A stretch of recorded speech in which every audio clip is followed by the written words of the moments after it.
Good morning. Today, birthday sa akong tulog ka mga palangga, mga gangging.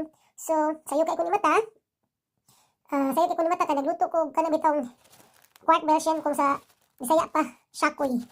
So, mo na lang ni nabilin gang kay ang usa ka basket akong gipadala sa school kay may ilahang kanang isuwa bitaw sa mag-breakfast sila or mag-drinking sila tsaa bitaw. So, akong gipadala sa dito sa school. Mo na lang nabilin. O mo ni akong ipamahaw karon so ang kape.